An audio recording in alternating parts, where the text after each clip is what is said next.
DFCO n'a jamais perdu cette saison en national, mais s'est déjà fait accrocher à domicile. Ce soir, ce sont les Bretons de l'US Concarneau qui viennent défier Dijon. Il est passé, il a effacé un Dijonais une fois, deux fois. Il a pu trouver un coéquipier tiré. Oh, quelle occasion pour Concarneau. Barreto pour le tir enroulé. Oh, quelle occasion pour le DFCO. Et qui va terminer cette première période. Il rentrera sur le prochain arrêt de jeu. On cherchait Yanis Barca et on l'a trouvé.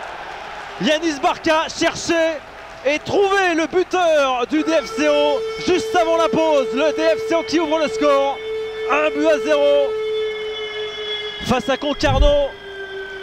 Ils l'ont cherché pendant 45 minutes ce but. Les joueurs de Baptiste Ridira. Il y a El Bitouré sur le bas de votre écran là, qui a été trouvé. Zimi El Bitouré, il a besoin de soutien avec Mercier. Bien fait cette combinaison. Baptiste Piccolo qui a écarté vers Echeverria qui va peut-être prendre sa chance tout seul. Baptiste Echeverria. Encore une occasion avec ce centre de Katir. Oh le but! Oh le coup de tête, encore lui!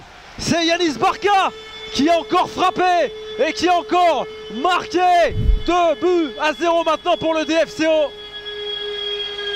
C'est son 3e but cette saison, le 2e de la soirée.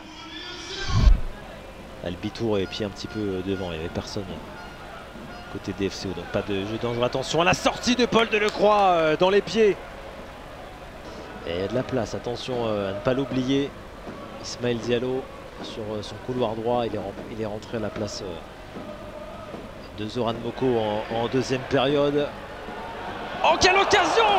Il a failli être lobé, Pierre Patron. Avec Jordan Marie et Lambeuse à la petite talonnade, ils se sont trouvés les deux hommes. Et on a trouvé Ntamak qui vient de rentrer. Alexis Ntamak qui vient provoquer, qui vient centrer du pied gauche. Et qui a réussi à trouver la frappe en force de Sami Chouchan, qu'on avait beaucoup vu ce soir. Le tir de Chouchan qui ne laisse aucune chance à Pierre Patron. 3-0 maintenant pour le DFCO face à Concarneau. Les deux équipes qui rentrent sur le terrain, on va pouvoir s'y tourner et se concentrer complètement sur ce Fleury-Aubagne pour la 8e journée du championnat national. Silla pour la seconde chance en percussion face à Mdaoma. Frappe enroulée. Et premier frisson en faveur de Fleury à la 6e minute. Pour essayer de mettre sa tête. Le levé qui a pu décaler Kevin Farhad. Kevin Farhad fort devant le but. Bis repetita, changer de joueur, mais il y a le même résultat à la 14e minute. Pour les hommes de Gabriel Taras, il y a une opportunité. En retrait est parfait, mais sorti sur cette frappe quasiment sur la ligne. La présence de Quentin Vogt pour repousser la frappe d'Amek. L'aspect psychologique joue aussi énormément. Et prendre des coups, il peut aussi y arriver. De loin, Farhad hors jeu, mais la reprise de volée d'Hugo Aubourg. Dans ce qui va se passer tactiquement, le message des deux entraîneurs à la mi-temps. Le jeu dans l'espace avec de la vitesse vers Maïla qui manque sa frappe. El Kadouri a suivi. 41 secondes seulement pour prendre l'avantage.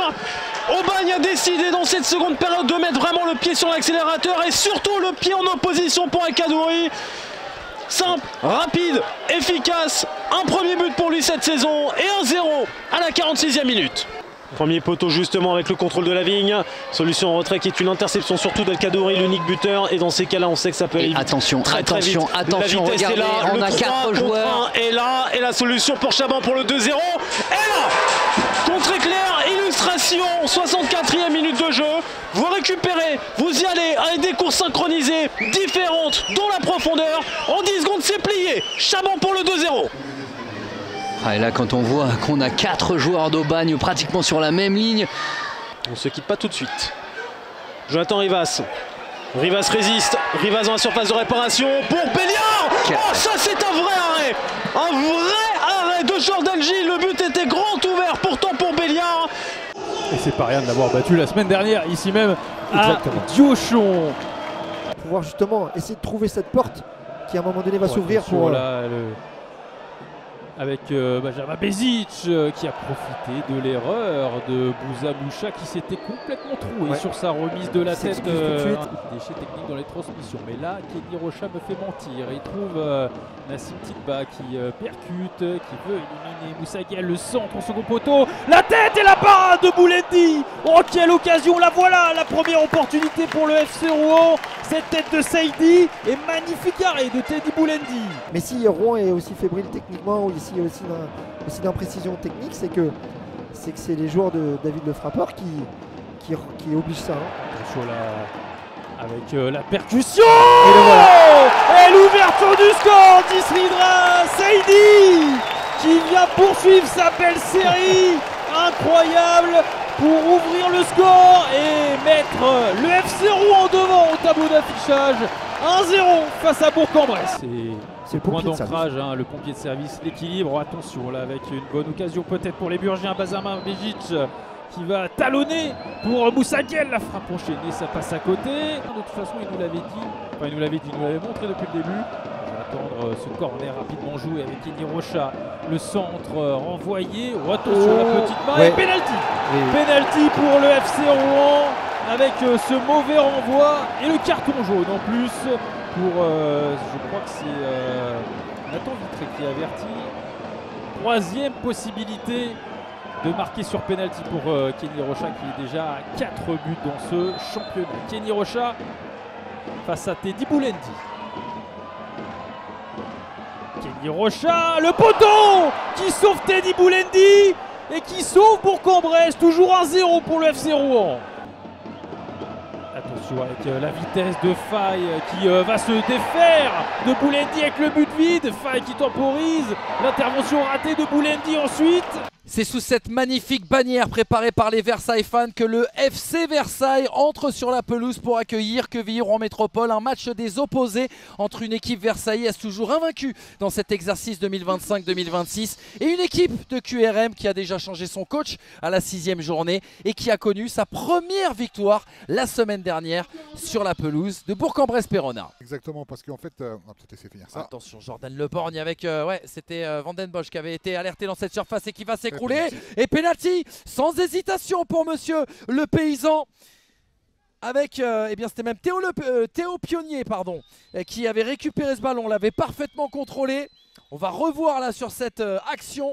Le coup franc de Jordan Le Borgne, le ballon mis à l'entrée de la surface de réparation. Pionnier qui avait essayé de la contrôler de la tête dans un premier temps. Il était passé devant son vis-à-vis, en l'occurrence Soumaïla Traoré. Et désormais la concentration pour Jordan Le Borgne, l'international guadeloupéen, face à Nathan Jaworski. Pas beaucoup d'élan. Hein. C'est un droitier, Jordan Le Borgne. La course d'élan et c'est plein axe pour Jordan Le Borgne qui, comme la semaine dernière, vient inscrire un petit but et qui surtout, comme un symbole, vient marquer contre son ancien club, le FC Versailles, où il a passé 2 saisons en national. 1-0 pour Quevilly-Rouen Métropole. Et regardez ce ballon dans la profondeur, peut-être une possibilité. Capo Silva excentré sur ce côté droit qui empêche ce ballon de sortir. Du soutien avec la montée notamment de Pionnier. Et penalty. Et deuxième penalty pour une main en effet sur ce centre de Capo Silva. Ils ne sont pas vernis les joueurs du FC Versailles et monsieur le paysan qui a pris son courage à 2 mains. Et le sifflet aussi. Ah oui, la main qui traînait de Jamal Moussadek. Le bras est décollé, change de tireur. Ce n'est plus Jordan Le Borgne, mais Achille Anani, le meilleur buteur de cette équipe de QRM en pleine concentration face à Nathan Jaworski. Le coup de sifflet de monsieur le paysan, il va prendre tout son temps. Achille Anani, le droitier, pour aller frapper, contre-pied parfait et 2-0 sur 2 pénaltys dans les 20 premières minutes de jeu. Et Achille Anani qui enchaîne avec un 3e but consécutif en 3 semaines. L'un des artistes de ce championnat national. L'un des plus grands artistes, pardon. Attention à ce centre-là, à l'entrée de la surface de réparation. Ozumo comme elle vient, qui a la retombée comme un miracle. Et Noah Descalom qui trouve Jordan Le Borgne. Capo Silva, il y a de l'espace à droite. Il va décaler justement avec cette remise magnifique d'Adescalom dans la course de Jordan Le Borgne. Cette frappe qui va passer au-dessus. Allez, Romain Basque Pied gauche, toujours deuxième poteau, toujours vers Raphaël Calvé qui cherche un appui. Et c'est Enrico Zumo qui a été trouvé et qui en première intention la reprend de volée. Réduction du score au meilleur moment pour le FC Versailles. 2-1 à la fin, au bout du temps additionnel de cette première période. Et le 3e but dans cette saison pour Cédric Ozumo. Ouais, le corner frappé second pour Raphaël Calvé. Derrière mal dégagé. Et par Van den Bosch. On voit que ça glisse beaucoup sur cette pelouse. Ouais, dans le terrain, il est franchement pas facile. Et Raphaël Calvé là qui a été séché sur cette intervention. Attention à la décision de Monsieur le Paysan. Alors la décision de Monsieur le Paysan, elle se fait attendre. Il va sans doute aussi attendre de voir si cette intervention a occasionné une blessure grave. Et ça sera le carton rouge. Le carton rouge brandi par Monsieur le Paysan contre Tony Njike. Mais il y a une telle densité dans cette surface de réparation. Tom Renaud la frappe en pivot. Et Bonnevie qui se couche et va très très vite au sol. Roi des matchs nuls dans ce championnat de national. Châteauroux en compte 5 en cette journée. Attention, on va suivre le coup franc pour le Stade Malherbe de Caen. Le centre sur la droite. Le deuxième poteau avec la tête de Vinicius Gomez, le défenseur central du Stade Malherbe de Caen. Très belle qui marque là son 2e but de la saison. Ils ont exploité leur supériorité numérique sur le coup franc. Châteauroux a été laxiste sur le coup là, mais le 2 contre 1 a été joué de manière merveilleuse par les Canets et le centre est de qualité. Et le coup de tête, j'en parle pas. C'est parfaitement élevé dans les airs, Vinicius Gomez. Et comme on dit souvent, après une descente, malheureusement, il y a souvent pas mal de changements. Enfin, c'est le cas dans beaucoup d'équipes, mais alors quand il y a une descente, c'est encore attention avec Mazia, encore une fois, il va centrer sur Lorenzo Rajo. Ça va frôler le montant gauche de Lucas Lavallée. En national, c'est quasiment 200 en Ligue 2. Quasiment 200, ouais, tu vois. Donc, plus de 180. Ouais. Mazier avec Bagbema qui va centrer. Ça va taper la barre transversale de Lucas Lavallée. Encore une énorme action là pour les Canets. Et je pense qu'il a fin de temps de jeu. Sur avec Trinquer, ce sera trop long peut-être pour Trinquer. Attention, non, il va aller. Égalisation. Il va donner ce ballon pour Loïc Picken qui marque son 2e but en 2 matchs. Loïc Picken après Paris 13 la semaine dernière, il récidive et il permet à la Berrichonne de Châteauroux d'égaliser. Un but un peu contre le cours du jeu. Et on voit sur les images un Trinquer qui s'est arraché là pour donner ce ballon au second poteau à Loïc Picken. Bouaoun. Elle est bonne. Il va être face au gardien, il va la donner à Amadou Konaté qui va marquer des entrées en jeu. Amadou Konaté, 2-1 pour la Berrichonne de Châteauroux. Ici à Gaston Petit, quelle entrée en matière pour Amadou Konaté qui marque son 1er but de la saison. Le Malien. Et pour une fois, le cours du match s'inverse en faveur de Châteauroux dans cette saison. C'était normalement une équipe plus à sa portée, la Berrichonne de Châteauroux. Ouais. Et pour l'instant, attention avec ce ballon qui tourne à la surface de réparation. Super centre. Ouh là là, c'était chaud là pour Anthony Andrea. Noiro Doria. Le second poteau pour Nanduy, la superbe parade de Lucas Lavallée. Oh, il a eu chaud, quel arrêt là de Lucas Lavallée. Est-ce qu'elle a été Vinicius Gomez sur Nanduy. Il va dévier avec un joueur canet, la bonne défense de Coembo. Il y a un penalty qui est sifflé pour le Stade Malherbe de Caen dans les tout derniers instants de cette rencontre. Ouh, penalty. Oh là là. Alors il me semble que c'est une main.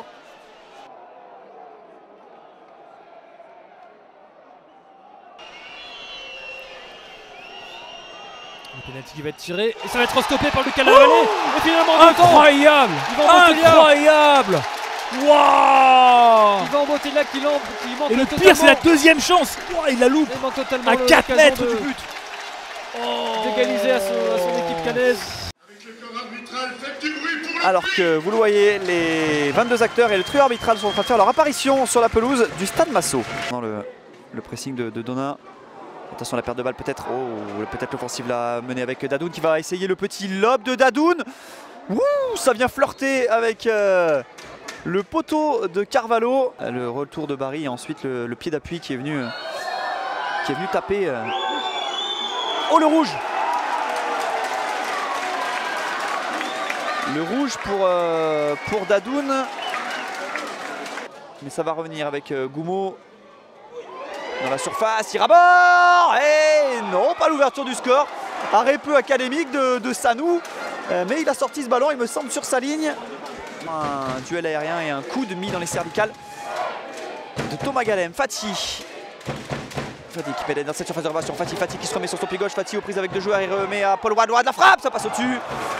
Gros travail de Fati. Frappe de Paul Wade, mais ça se rapproche du côté Pono. Allez, pour Zogba qui va peut-être pouvoir centrer. Il y a du monde dans cette surface de réparation. Ponote, le contrôle est un peu long. Djemo qui met ce ballon au second poteau. C'est dégagé la tête, Paul Wade. La reprise de Wade. Et c'est à nouveau Germain Sanou qui s'en sort. Un défenseur du Paris 13, un ballon à la surface de réparation, c'est à nouveau dégagé, mais ça reste dans les pieds Pono avec le stand entrée pour Paul Wade, la frappe et l'arrêt de Sanou, la tête, et cette fois-ci il ne pourra rien faire sur cette reprise de Rodriguez qui signe le meilleur des débuts sous les couleurs ciel et blanc. Première titularisation, premier but pour celui qui est arrivé en milieu de semaine en Haute-Loire. Et Koulemanga est là notamment, Zinga aussi. Allez, c'est parti, c'est au niveau du point de pénalty, ce sera pour une tête et l'égalisation. Elle est là, l'égalisation du Paris 13 Atlético. Elle est signée de celui dont je vous parlais à l'instant qui faisait une excellente entrée, Témanfo. Et voilà les 22 acteurs qui font leur entrée sur cette pelouse du stade de la Source. Avec Jordan Morel dans le milieu de terrain de cette équipe.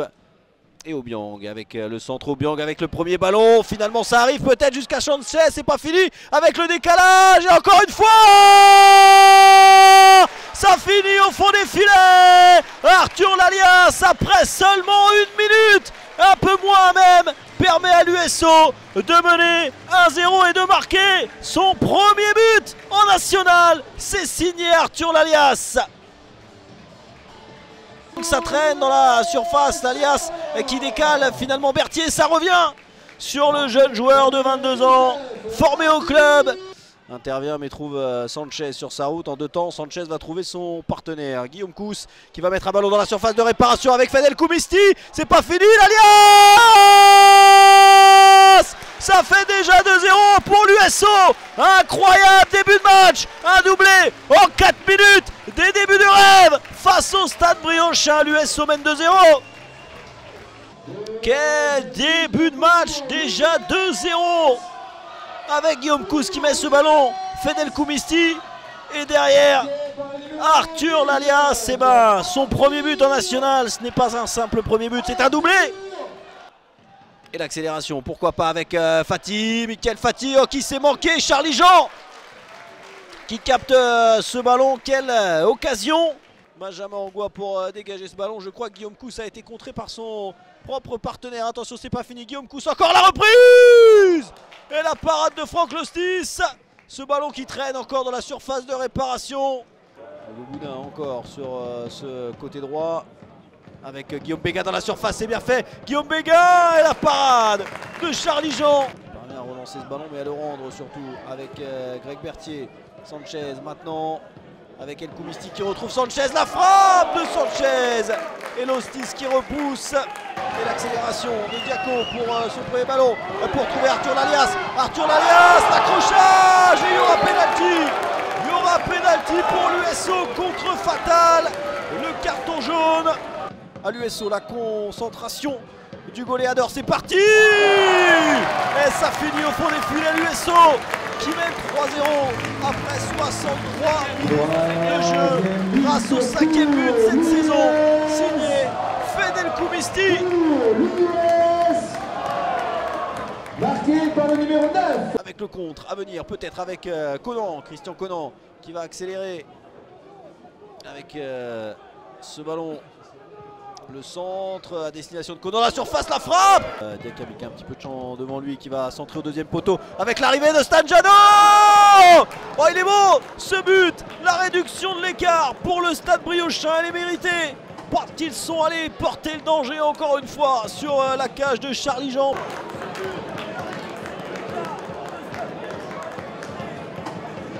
Jeannot encore, ce ballon récupéré par Yobé, la frappe de Yobé, incroyable. Ça fait désormais 3-2 et il reste 3 minutes à jouer.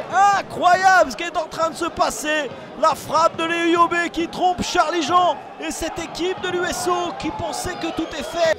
Voici les 22 acteurs qui entrent sur la pelouse du Stade du Hainaut pour cette 8e journée du championnat national. C'était Marcel là, qui a effectué le pressing sur Alexandre Kouef. Attention à ne pas se désorganiser. El Hadari qui pousse un peu son ballon. El Hadari qui rentre dans la surface de réparation, qui se présente devant Sullivan Péan. Oh, qui fait le tour de Sullivan Péan. Il le contourne et il met ce ballon du pied gauche au fond des filets. Ah, il n'a pas tardé à ouvrir le score. 7e minute de jeu et déjà Valenciennes qui est devant. Et Valenciennes qui mène 1-0 sur cette accélération côté gauche d'El Hadari qui a grillé la politesse à toute la défense caladoise. Waïb, El Hadari encore, le dédoublement avec Waïb. Non, finalement El Hadari qui va centrer. C'est bien joué. Oh, l'arrêt de Sullivan Péan à bout portant sur cette tentative de Strader à poids. El Hadari face à Sbaï. El Hadari qui parvient à centrer la tête de Courtet. Oh, si c'était dedans, c'était exactement pareil. Ahmed Diomandé qui lance une nouvelle offensive. Et Sullivan Péan doit encore s'employer. Le ballon a eu du mal à monter, mais la tête était belle. La tête de Ley, me semble-t-il, à côté du but de Jean Louchet. Les Caladois ont compris certaines attitudes. Attention, cette frappe de Marcel. Oh, la transversale. Et derrière, il y a une possibilité avec Eusbaï. Et c'est Jean Louchet qui écarte le danger. Ah, c'est dommage pour les Caladois. Cette frappe de Marcel était impeccable. À poids face à Grippon, le dédoublement avec Ahmed Diomandé, le ballon qui est contré. Sorti par la défense, la frappe derrière de Courtet. Et cette fois-ci, Courtet qui met ce ballon au fond des filets. Il ouvre son compteur but dans cette saison 2025-2026. Et il donne 2 buts d'avance désormais aux Valenciennois alors que les Tigres caladois montraient leur croc depuis quelques instants. Aux Caladois, attention, on est rentré dans la dernière minute de cette première mi-temps.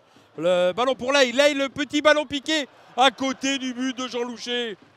Ah, il y avait encore une énorme occasion pour les Caladois.